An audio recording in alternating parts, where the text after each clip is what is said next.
Hi, this is Susanna Williams with Essential Oils, Health Matters, Living the Wholesome Life.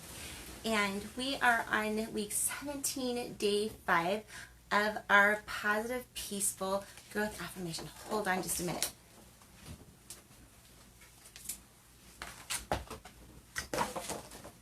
Just grabbing some of my notes. Okay, so excited for this affirmation. I feel like this is one that we just need the whole year long because it's so important. The affirmation for this week is, I am engaging in my inner wisdom. I love it, love it, love it. I feel like as we listen to our real needs, our true wants, we live closer to the path of happiness. And I feel like our best inner wisdom comes from God. And so as we live and follow more the voice of God, we are just so happy. He being all-knowing, He knows how to lead us in the paths of happiness, in doing things that are good for us and for those around us. Anyway, it just brings a sense of peace. I love the word engaging. Means we're not ignoring our inner voice. We're not ignoring the voice of God. We are striving to hear it. We are striving to do it. The affirmation for today, because we always do a weekly affirmation and a daily affirmation Monday through Friday. So the affirmation for today is, I am open to being more vulnerable to discover my capacity for loving. So I'm going to say that one again. I am open to being more vulnerable. Powerful word. To discover my capacity for loving.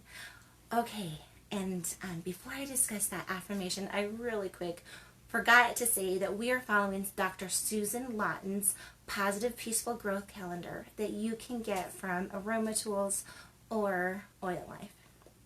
Amazing book. Anyway, being open to be vulnerable can be scary, right? Sometimes we can feel nervous about opening up about our true feelings, nervous that people won't accept us, that they'll think less of us. And when it comes to being vulnerable to love, right? I don't know, many people have been hurt in loving relationships before.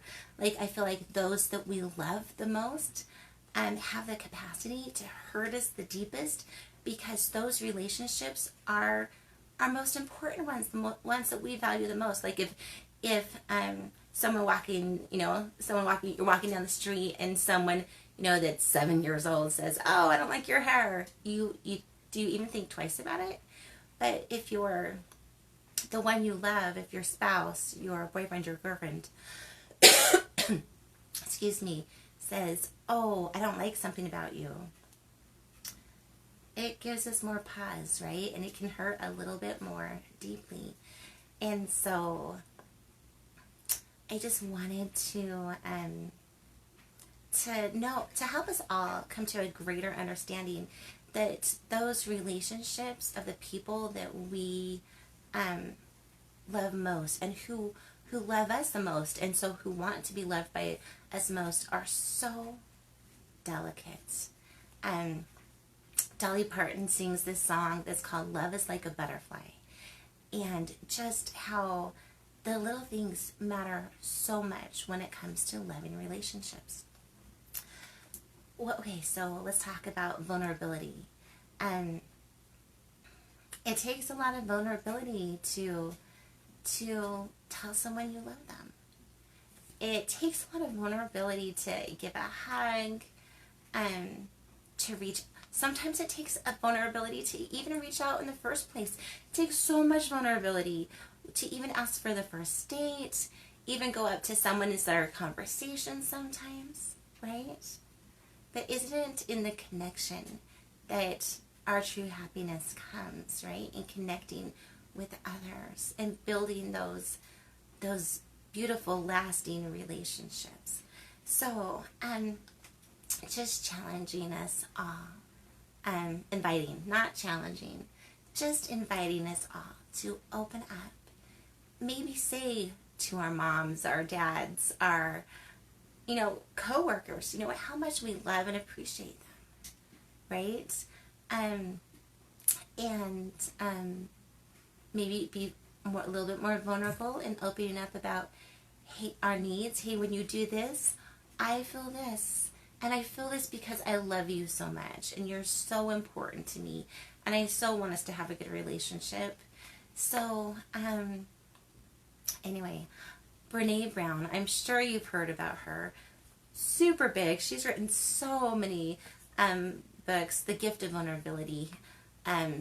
She talks about the gift of vulnerability. She's done a ton of TED Talks and talks, I don't know, around the world.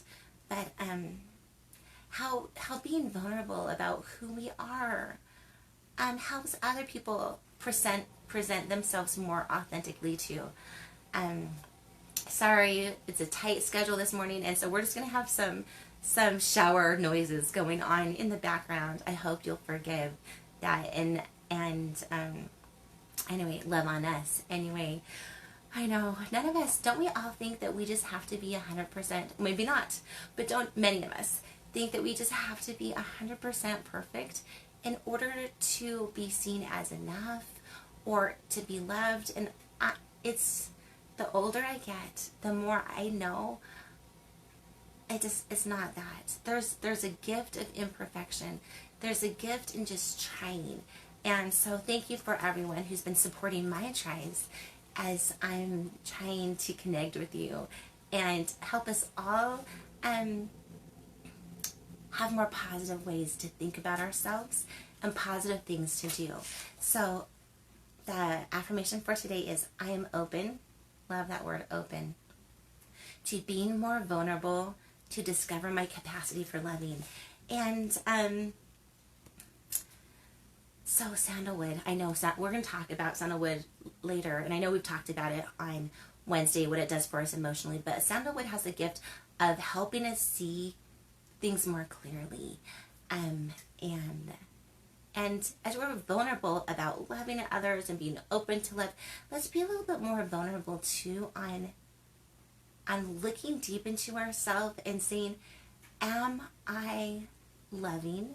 How, like on a scale of 1 to 100, how am I doing in being loving, in talking in loving ways, in talking in loving tones, in doing loving things, in showing love to different people in our lives that we want to build a relationship with in a way that they feel loved?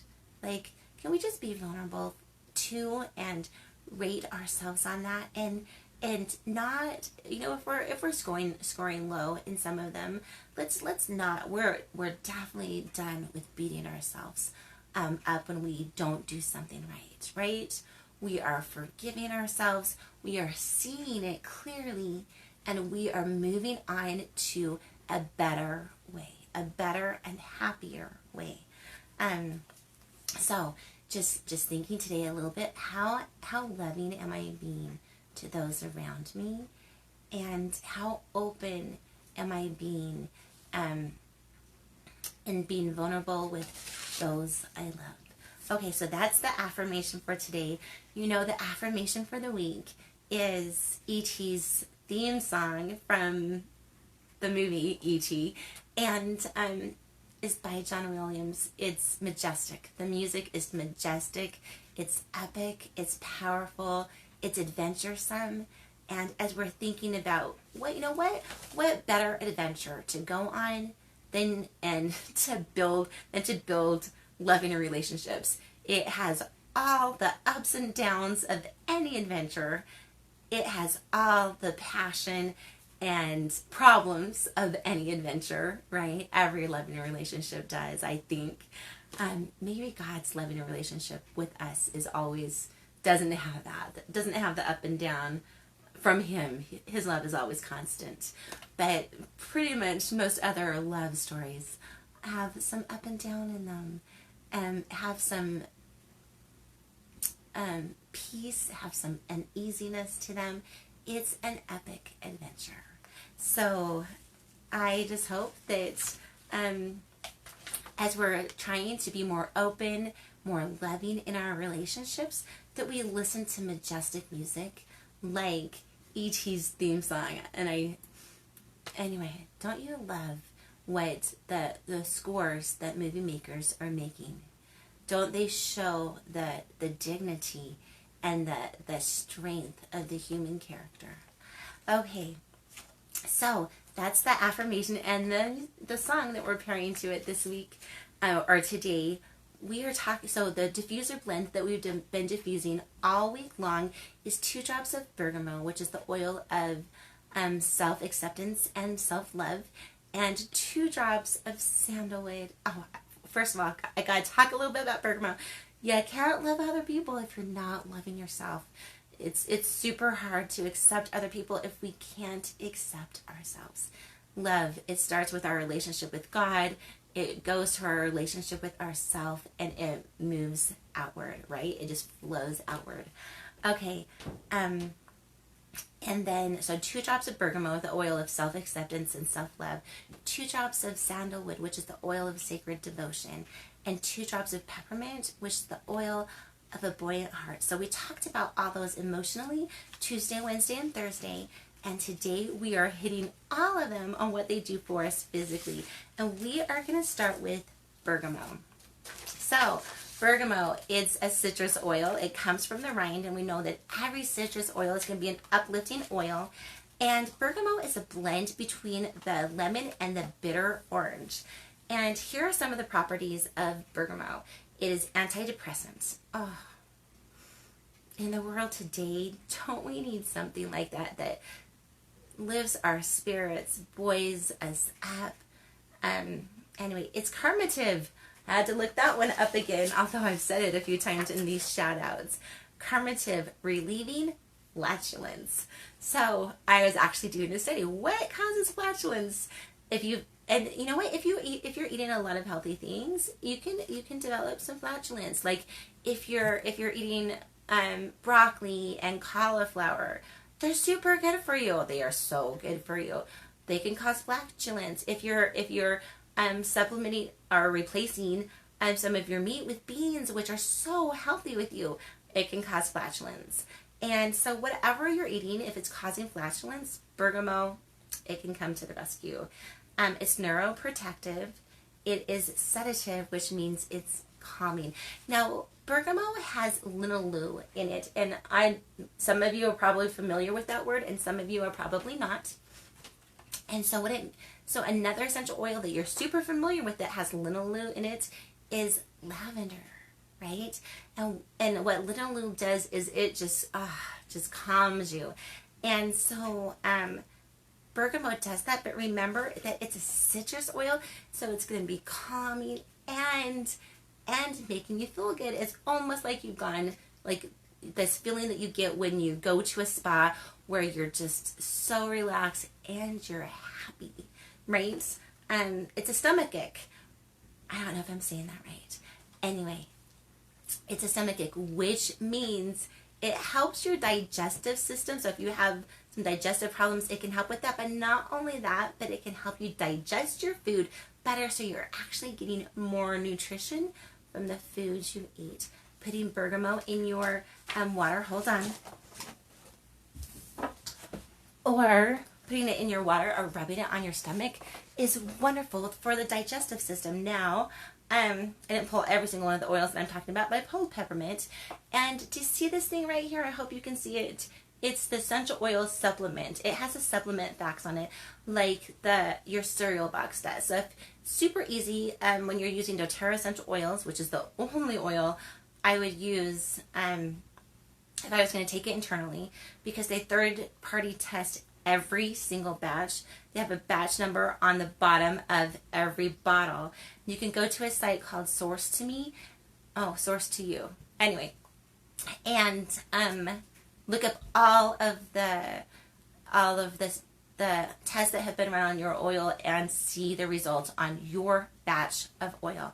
Super cool. Anyway, so if you're using bergamot digestively, you can put a couple drops in your water, drink it.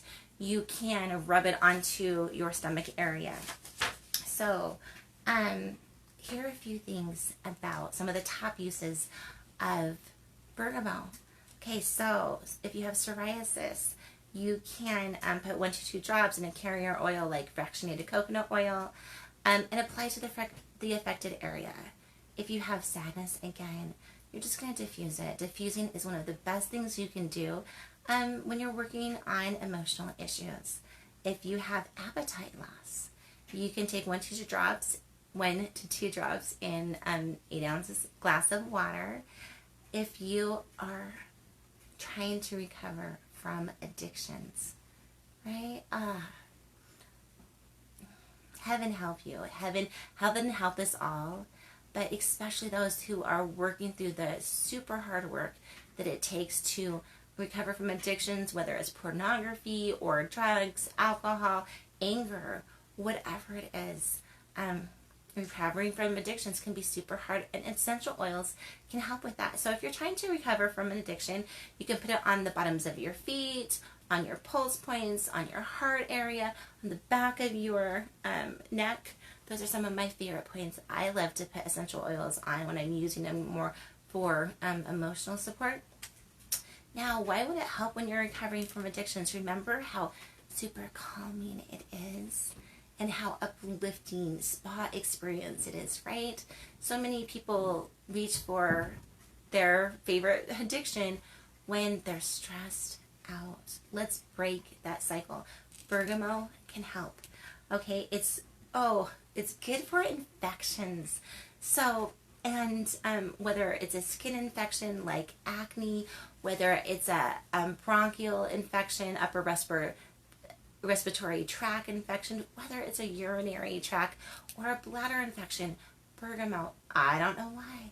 Don't know the science behind it, but it's super good for infections. You can definitely just put a little bit of bergamot on at night, not in the morning. Now here's the warning. You any citrus oil except for green mandarin, every other citrus oil out there can make your skin more photosensitive, which means you can burn easier. So you really don't want to go out if you've just put on citrus oil.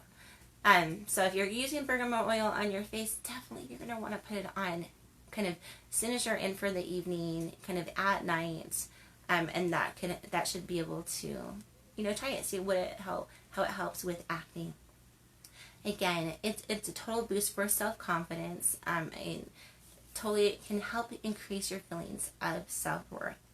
And because it has that linalool in it, it's also super good to use when you can't sleep. Just, putting a few drops on your pillow, diffusing it, putting it on your heart area, on your feet area can totally help. So, here's a blend for you. 10 drops of lavender, 10 drops of wild orange, 10 drops of doTERRA's Balance, and then 5 drops of bergamot. Go ahead, put all of that into a 10 ml roller bottle, fill it up with fractionated coconut oil, and then just run on. It's called this stress release blend. Okay, I think you're gonna love it. Let me just see if there's anything else really quick that I wanted to say. Oh, there actually is. It has been used in Europe as a treatment for intestinal parasites, and it can also be useful in times of candida overgrowth or thrush. And here's one of my favorite ones, just one that I'm going to definitely file back into the back of my memory, but it's great for tuberculosis. Now, I know we don't have a lot of, if you're from America, we don't really have a lot of those cases anymore. But in the olden days, they did, because they didn't have as good of sanitary conditions as we have now. So I'm just going to remember bergamot, tuberculosis. Anyway, I love how there's so many essential oils that are being studied around the world. If you love to see essential oil studies, one of my favorite places to go is aromaticscience.com. Okay, the second oil that we're going to be discussing is sandalwood. It's the oil of sacred devotion, but we're going to be talking today about what it does for us physically. Okay, so again, sandalwood, super calming oil. It's a great antidepressant. It's an antispasmodic. It's calmative, just meaning going to be so calming to your nerves, your emotional system. And here are some of the top uses for sandalwood. Okay, first, rashes and skin conditions. Super good to help with that. It can, if you have a rash, if you're having some type of skin condition, you can definitely put a few drops of fractionated coconut oil, just rub it on it to wherever it is. It can also help bring out healthy glowing skin. So if you put a few drops into your moisturizer at night, super good idea. Okay, it can, we all know sandalwood, it can totally help in meditation, right? Helps with focus, helps with bring clarity of mind. It can help with those who have low testosterone. So you could put 2 drops in a capsule and take that, or you can put it on your pulse points or your lower abdomen. If you have some scarring, maybe from acne, maybe from a surgery, maybe, I don't know, maybe you got in a bike accident. Who knows? Scars come from many different ways. You can definitely take that again, put 2 to 3 drops in some fractionated coconut oil, massage it onto your scar. See how that helps. Okay? And they found that it's also very good with Alzheimer's disease. So for that, you're going to want to put 1 to 2 drops in at the base of the skull, or take